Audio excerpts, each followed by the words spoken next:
Assalamualaikum warahmatullahi wabarakatuh. Selamat siang, selamat datang. Saya Puja Aurelia kembali lagi dalam program 360 derajat mahasiswa.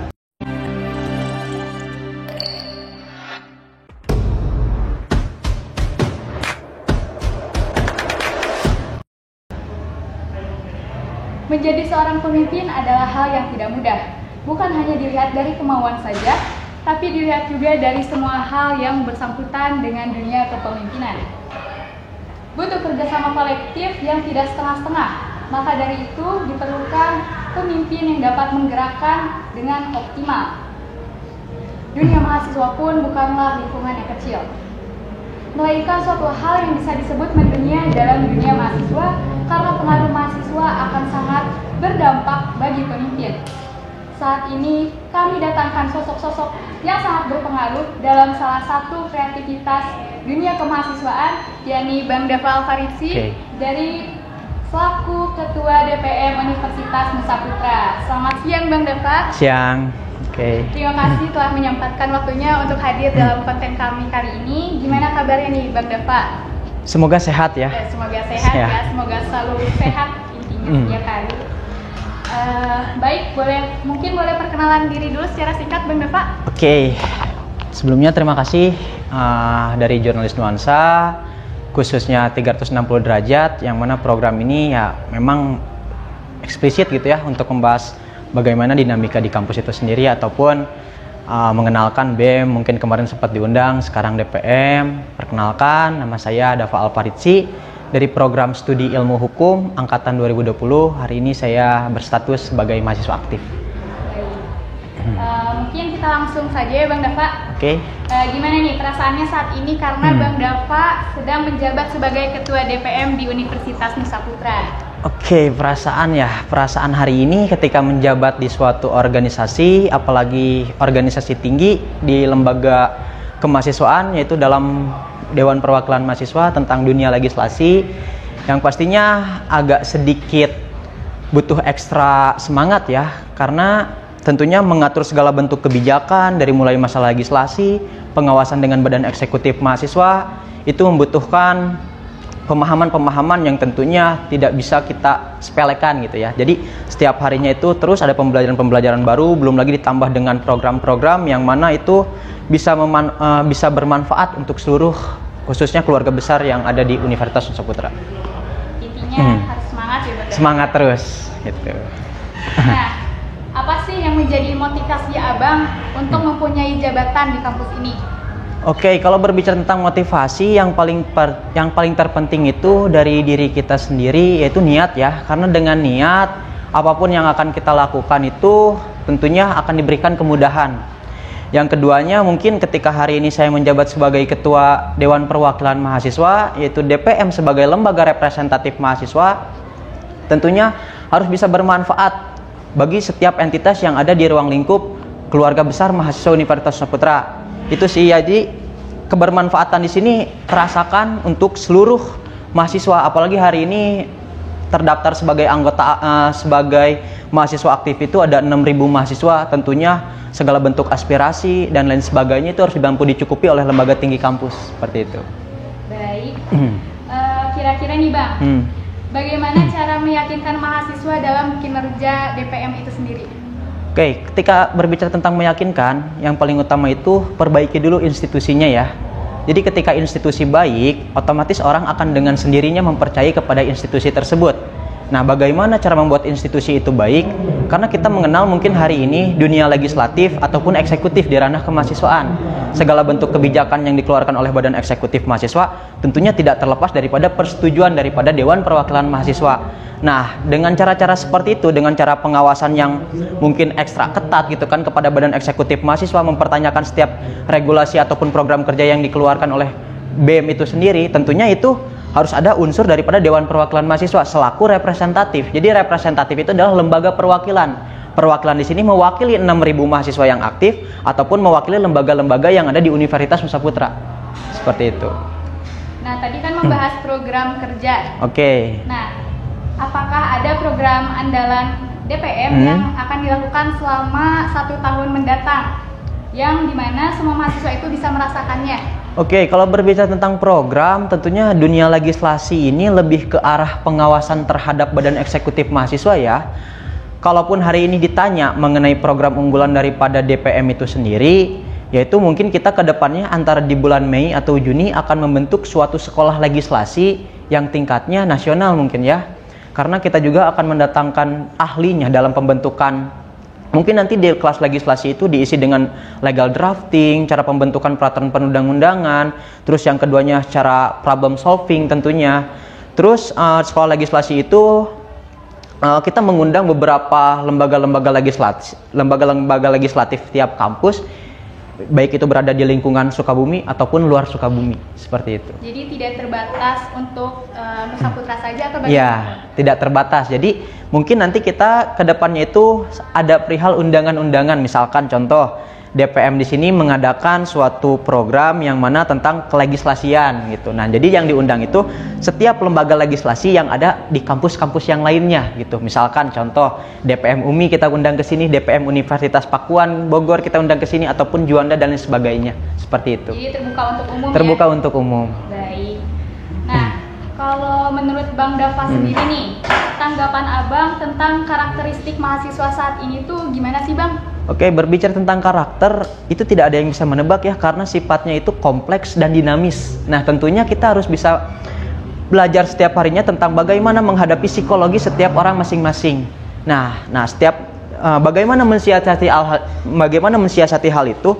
Tentunya dengan beberapa metode-metode yang kita ketahui terlebih dahulu. Makanya di DPM itu penting untuk upgrading di setiap bulannya. Upgrading di sini dari masalah kepekaan kita terhadap hukum, terus bagaimana kita membaca karakteristik orang lain, yaitu lewat pembelajaran dari segi psikologis, public speaking tentunya dibutuhkan juga dalam DPM ini sendiri. Ya mungkin menghadapi bagaimana masyarakat ataupun keluarga besar mahasiswa Universitas Nusa Putra itu sendiri, yaitu dengan kita mengetahui setiap karakter-karakter, entah itu di setiap lembaganya ataupun pribadinya, perlu kita menguasai terlebih dahulu karakter tersebut, agar nantinya mungkin lebih peka terhadap bagaimana gaya penyampaian kita atau bagaimana cara mereka agar mudah menerima gitu kan masukan ataupun informasi yang dikeluarkan daripada DPM itu sendiri. Tapi nih Bang, untuk mempelajari karakter seseorang itu kan tadi bersifat dinamis, yes. Kan? Ada kesulitan nggak sih Bang untuk memahami karakter seseorang itu? Terus cara menyelesaikannya itu seperti apa sih tips dan triknya? Oke, ketika berbicara tentang ada hambatan gitu ya, atau ada kesusahan, sejauh ini sih masih belum ada kesusahan tersebut. Tapi bagaimana mungkin kesusahan tersebut menjadi suatu pembelajaran kita agar lebih baik gitu kan. Ya yang namanya juga pembelajaran di setiap harinya pasti ada level yang bertambah. Nah otomatis di setiap diri kita juga harus bertambah lagi tuh untuk bagaimana kita menyesuaikan dengan lingkungan ataupun adaptasi di lingkungan sekitar kita. Ya seperti perkataannya Charles Darwin kan, orang yang paling mampu bertahan itu bukanlah orang yang terkuat, tapi orang yang mampu beradaptasi dengan lingkungannya. Nah, ketika kita kontekskan ke dalam dunia organisasi ataupun lembaga kemahasiswaan, jadi organisasi yang paling mampu untuk bertahan itu bukan organisasi yang paling kuat, tapi organisasi yang paling mampu beradaptasi dengan lingkungannya. Seperti itu. Baik. Nah, Abang kan sebagai ketua DPM nih, otomatis sebagai pejabat kampus dong. Oke. Apakah ada kendala dalam membangun mahasiswa dan organisasi lainnya di kampus, Bang? Oke, kendalanya itu jadi gimana ya? Butuh ekstra ataupun butuh sesuatu yang sifatnya itu kontinu. Nah, rata-rata ketika kita membuat suatu kebijakan ataupun membentuk suatu program, itu sifatnya ya mungkin tidak secara konsisten. Yang mana di sini ada keraguan setiap mahasiswa ataupun kepekaan di antara mahasiswanya untuk mengikuti program-program yang telah direncanakan sebelumnya. Nah, jadi kuncinya satu gitu kan, ketika kita mengeluarkan suatu program kerja ataupun kebijakan, itu sifatnya harus final dan mengikat. Final dan mengikat di sini sifatnya ya harus secara konsisten dan dilaksanakan secara kontinu. Seperti itu sih. Jadi kalau berbicara tentang ya bagaimana dong tanggapan hari ini mahasiswa yang apatis gitu kan terhadap organisasi di kelembagaan kemahasiswaan, yaitu caranya mungkin bagaimana kita mengemas organisasi tersebut agar sesuai dengan pasarnya. Nah, pasar hari ini di mahasiswa itu seperti apa sih gitu kan? Apakah mungkin mahasiswa agak bosan gitu ketika berbicara rapat dalam ruang lingkup ruang ormawa seperti ini, ya kita adakan terobosan-terobosan baru atau variasi-variasi baru. Makanya DPM itu setiap rapat itu nomaden kan. Dia bisa ya sifatnya mungkin di kampus ataupun di luar kampus. Ya bisa jadi juga kita main ke suatu tempat yang mana alam-alam gitu kan, yang memudahkan setiap mahasiswanya agar bisa mencerna setiap pemahaman-pemahaman yang masuk. Seperti itu, lebih kreatif lagi lah. Jadi mencari suasana baru ya, Bang? Nah, kayak gitu. Ya, kayak gitulah salah satu contohnya ya. Mungkin ini juga pertanyaan dari mahasiswa lain nih. Oke. Abang kan sedang berada di semester 6. Oke. Sementara kegiatan di semester 6 itu banyak pembelajaran yang dilakukan di luar kampus, seperti PKN, KKN, dan juga SYP. Nah, bagaimana nih tanggapan Abang mengenai hal tersebut? Oke, tanggapan mengenai tentang manajemen waktu ya. Manajemen waktu di sini perlu kita ketahui bagaimana esensi kita terhadap organisasi ataupun akademisi yang tentunya sama-sama wajib. Jadi di sini kalau berbicara pilih yang mana, karena keduanya pun wajib gitu ya, karena akademisi organisasi lahir karena kita berkuliah yang berkuliah di kampus, tentunya kampus ini sebagai dunia akademisi. Tentunya hal yang paling terpenting itu adalah bagaimana kita menyesuaikan dari kedua tersebut. Misalkan contoh hari ini sedang adanya KKN. Nah, lihat tuh urgensinya lebih urgent mana gitu kan. Adapun hari ini waktu yang ditawarkan oleh pihak kampus itu dari bulan Januari sampai dengan bulan Juni. Nah, urgensi yang ada di organisasi itu seperti apa? Dinamika yang hari ini terjadi itu seperti apa? Jadi, kalau trik and tips dari saya pribadi sih, kita lihat dulu urgensi apa yang hari ini sedang kita alami. Baik itu di lingkungan akademik ataupun di lingkungan organisasi. Sejauh ini saya memutuskan untuk mengambil dulu KKN karena apa? Karena dari segi organisasi di sini sudah tersistematis. Bagaimana karena sejatinya organisasi itu dijalankan oleh beberapa perkumpulan orang. Nah, kita diskusikan dulu tuh di situ. Siapa aja dibagi waktunya. Misalkan ketua terlebih dahulu kah yang berangkat KKN atau ketua terlebih dahulu kah yang stay di kampus. Nah, jadi di situ disesuaikan dengan wakil, BPH-nya ataupun pengurus inti dan lain sebagainya, seperti itu. Jadi disesuaikan ya, Bang? Iya, disesuaikan. Lalu cara mengetahui urgensinya tuh gimana sih, Bang? Kan kita misalnya masih bingung nih, kayak aduh lebih milih akademik atau organisasi ya, gimana ya cara agar kita mengetahui tingkat urgensinya itu seperti apa sih, Bang? Siap. Jadi urgensi terhadap organisasi itu dilihat dari apa kesibukan hari ini organisasi. Contoh dari DPM itu sendiri, misalkan urgensi hari ini adalah mempersiapkan undang-undang tentang pemilihan presiden mahasiswa gitu kan, karena dia lihat hari ini peraturan mengenai pemilihan presiden mahasiswa itu belum diatur secara rigid dan fleksibel. Masih ada kerancuan-kerancuan yang mana kerancuan di sini perlu kita perbaiki. Nah, tentunya Dewan Perwakilan Mahasiswa harus bisa menyusun rancangan peraturan perundang-undangan yang akan diterbitkan di kemudian hari. Nah, sekarang lihat lagi kepada akademisinya gitu kan, kepada akademiknya. Di akademik ini memungkinkan gak nih sekarang dilihat dari jadwal KKN yang telah ditentukan oleh pihak kampus dari Januari sampai bulan Juni, hari ini baru menginjak jalan 1 bulan loh gitu kan, bulan Februari masih ada Maret, April, Mei, dan Juni seterusnya gitu kan. Nah, berarti di sini ada unsur kerenggangan nih, ada unsur kesenggangan tentunya antara waktu yang satu dengan yang lainnya. Tentunya kita akan memprioritaskan yang sifatnya urgensi terlebih dahulu, yaitu tentang peraturan pemilihan presiden, karena peraturan pemilihan presiden atau undang-undangnya itu hari ini belum ada sama sekali payung hukum yang akan menjalankan bagaimana nanti mekanisme pemilihan presiden kayak gitu. Jadi untuk mengetahui urgensinya itu kegiatan yang paling mendesak. Nah, gitu seperti ya, itu. Oke. Nah, untuk mungkin berita tentang KKN di masa saat ini bukan hal yang privat lagi ya, Bang. Tanggapan Abang mengenai KKN di Cianjur ini gimana sih? Sementara banyak sekali yang berkomentar masalah KKN tersebut. Ya, karena kan kemarin juga Dewan Perwakilan Mahasiswa mengikuti konsolidasi yang diadakan oleh Badan Eksekutif Mahasiswa, yang mana mungkin dalam kajian-kajian Badan Eksekutif Mahasiswa di situ dipaparkan tuh poin-poin permasalahan daripada kesiapan pihak kampus untuk menyelenggarakan KKN kan, kayak misalkan dari segi asuransi kesehatan kita di sana, transportasi dari sini ke sana, ataupun suara-suara mahasiswa yang menginginkan ketransparansian terhadap publik, tentunya uang 1 juta itu. Nah, bagaimana tanggapan mengenai di Cianjur? Ya nggak jadi masalah ketika kita sehari ini tugas kita hanya mengabdi. Ya mengabdi itu sifatnya di mana saja kan. Apalagi hari ini yang lebih membutuhkan bantuan itu adalah Cianjur. Jadi saya tidak mempermasalahkan di Cianjurnya, cuman secara jaminan kesehatan itu dijamin nggak sama pihak kampus. Makanya kemarin itu diadakan konsolidasi untuk membahas ke arah sananya gitu. Bagaimana hari ini pihak kampus bisa mendengar segala masukan-masukan yang ada dari mahasiswa, karena kebijakan yang dikeluarkan oleh kampus itu sifatnya untuk mahasiswa. Jadi harus bisalah yang namanya itu meaningful participation. Jadi meaningful participation ini adalah mendengarkan partisipasi yang bermakna gitu kan. Nah, partisipasi yang bermakna ini ditandai sebagai apa? Yang pertama mungkin sebagai hak masyarakat untuk didengarkan pendapatnya. Yang kedua sebagai hak masyarakat untuk dipertimbangkan pendapatnya. Yang ketiga hak masyarakat untuk mendengarkan penjelasan daripada pertanyaan yang telah dilontarkan sebelumnya. Seperti itu.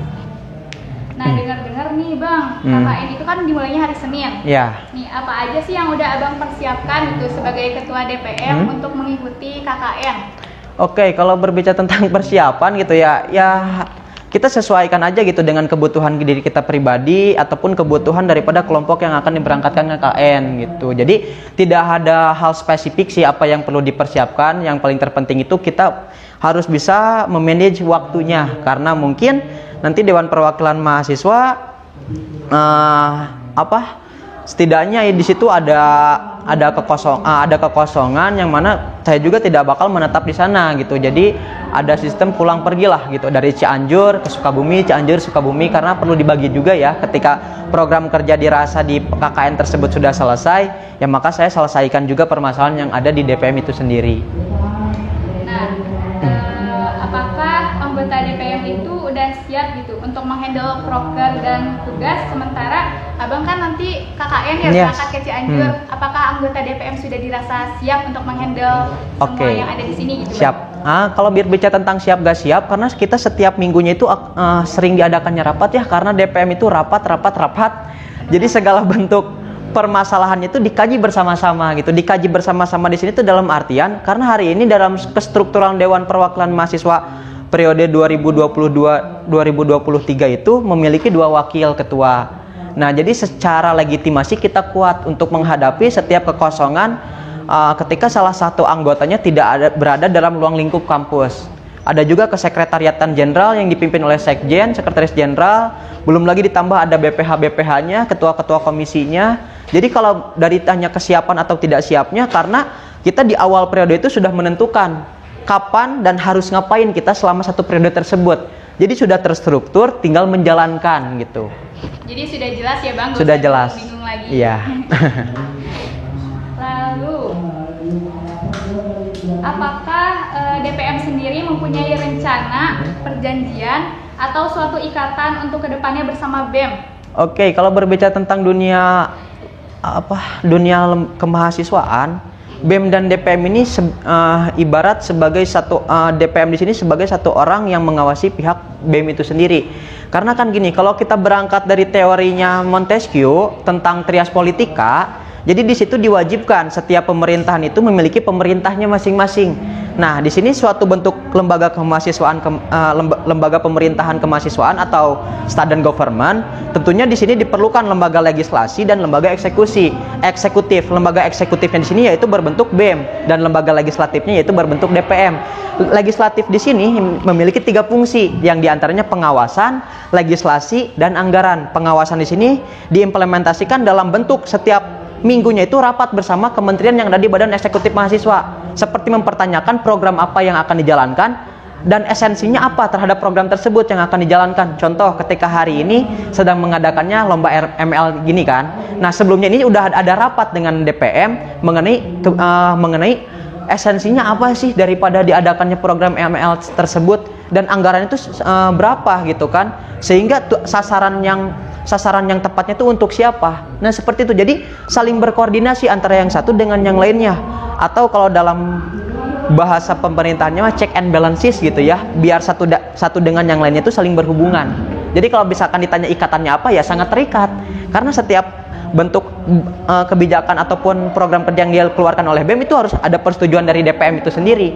Nah, DPM di sini jangan langsung mempersetujukan, yaitu rapat, dikaji dulu tuh esensinya apa, nilai-nilainya apa, bertentangan tidak dengan Undang-Undang Dasar Keluarga Besar Mahasiswa Universitas Saputra. Seperti itu, karena kita udah memiliki rule of law atau aturan mainnya gitu kan. Setiap organisasi yang ada di ruang lingkup Universitas Nusa Putra tentunya di situ harus mentaati konstitusi. Nah, kan kampus itu sebagai miniatur negara. Kalau di negara Indonesia itu kita kenal dengan Undang-Undang Dasar 1945. Hari ini pun sama di Universitas Nusa Putra ada yang namanya Undang-Undang Dasar Keluarga Besar Mahasiswa Universitas Nusa Putra. Nah, itu harus taat kepada konstitusi. Yang mengawasi hal tersebut adalah DPM. Nah, terus ada lagi poin yang keduanya tadi dibentuk dengan legislasi. Legislasi di sini tentunya harus tentunya diimplementasikan dalam DPM membentuk suatu undang-undang. Undang-undang dari mana? Undang-undang dari hasil turunan undang-undang dasar yang tadi kan, yaitu peraturan-peraturannya kayak misalkan peraturan tentang pemilihan presiden, peraturan tentang BEM, peraturan tentang DPM. Nah, itu tentunya DPM yang buatnya tentang dunia legislasinya atau dunia tentang pembuatan peraturan perundang-undangan. Nah, yang itu juga harus memperhatikan tinggal landasan gitu kan dalam dunia legislasi tersebut. Landasan yang pertama landasan filosofi, landasan yang kedua landasan sosiologi, dan landasan yang ketiganya landasan yuridis. Nah, jadi tidak boleh tuh keluar daripada filosofis, sosiologis ataupun yuridis tersebut ketika membentuk suatu legislasi atau peraturan perundang-undangan. Yang ketiganya dari segi anggaran. Nah, anggaran di sini menyetujui anggaran yang akan dikeluarkan oleh Badan Eksekutif Mahasiswa. Semisal hari ini Badan Eksekutif Mahasiswa akan membentuk suatu program kerja yang menghabiskan misalkan anggaran itu 80 juta. Nah, itu sama DPM itu tidak langsung ditandatangani atau disetujui, tapi ditanya dulu. Gitu kan, ini anggaran segini buat apa aja? Misalkan kalau dikurangin bisa enggak gitu kan. Jadi kita enggak langsung tuh menandatangani. Jadi seperti itu sebagai bentuk pengontrol, atau kalau dalam bahasa akademisnya itu sebagai mitra kritis. Jadi kita yang mengkritisi Badan Eksekutif Mahasiswa untuk demi kebaikan Universitas Nusa Putra itu sendiri. Seperti itu. Jadi apapun kebijakan ataupun kegiatan yang dibuat oleh BEM itu harus melalui persetujuan DPM terlebih dahulu, gitu. Seperti itu ya, Bang. Baik. Yang terakhir nih, Bang, kira-kira pesan apa dari Abang sebagai Ketua DPM untuk BEM dan mahasiswa Universitas Nusa Putra? Berarti untuk BEM dulu ya? Ya, kalau untuk BEM mungkin lebih banyak lagi sifat-sifat program kerja yang mana menumbuhkan semangat ataupun cita-cita dari keluarga besar mahasiswa Universitas Nusa Putra itu sendiri, buat program kerja yang sifatnya esensial. Dan mungkin tentunya Badan Eksekutif Mahasiswa mampu menghimpun seluruh mahasiswa yang 6.000 tadi ya, itu mampu mencukupi segala keterbutuhan, segala hal yang sifatnya aspirasi itu harus benar-benar dilakukan. Kalau untuk mahasiswa-mahasiswa di Universitas Nusa Putra itu sendiri lebih aktif lagi dalam segala bentuk kegiatan. Sejatinya mahasiswa itu bukanlah orang yang belajar hanya di dalam ruang kelas, melainkan juga kita belajar di luar ruang kelas gitu kan. Oke, ketika kita belajar di dalam kelas, kita hanya mengetahui mungkin hanya sebagian, berbeda dengan pembelajaran di luar ruang kelas gitu. Jadi di luar ruang kelas itu kan kita belajar komunikasi, kepemimpinan, analytical thinking. Itu kan yang didapatkan adalah di luar ruang lingkup kelas. Ya seperti berorganisasi di sini. Terus jangan cepat puas terhadap seluruh kebijakan-kebijakan di Indonesia ya, karena sejatinya mahasiswa itu adalah mitra kritis Indonesia, mitra kritis bangsa, pemerintahan. Tentunya kita harus ngeh terhadap sosio-politik yang ada hari ini di Indonesia tentunya. Karena sejatinya mahasiswa itu adalah